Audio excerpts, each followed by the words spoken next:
Welcome back mga kadangers! Welcome dito sa ating Inday Kuradangerz channel.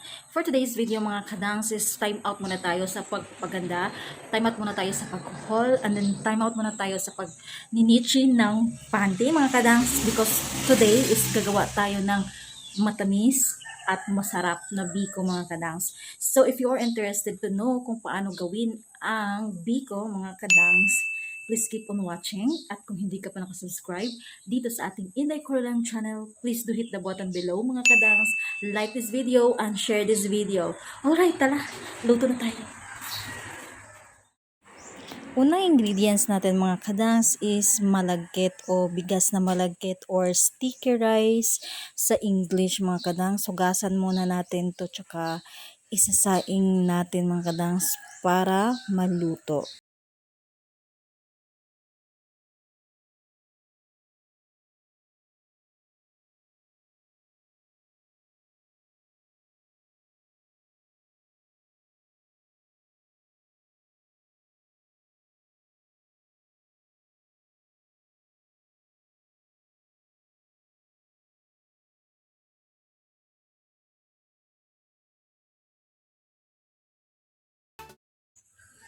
Next ingredients natin mga kadangs is ang gata or coconut milk in English.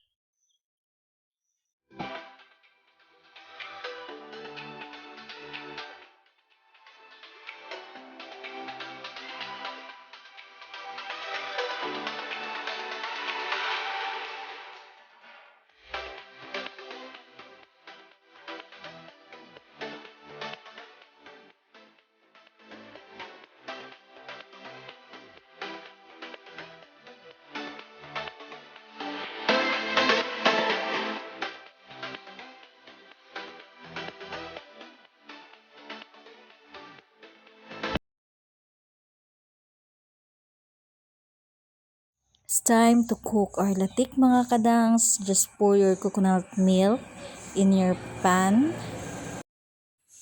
So, 1 kilong malagkit yung lulutuin natin. So, madami-daming gata din yung kakailanganin natin mga kadangs para kung ihahalo na natin silang dalawa is hindi magkulang yung gagawin nating latik mga kadangs from our coconut milk or gata.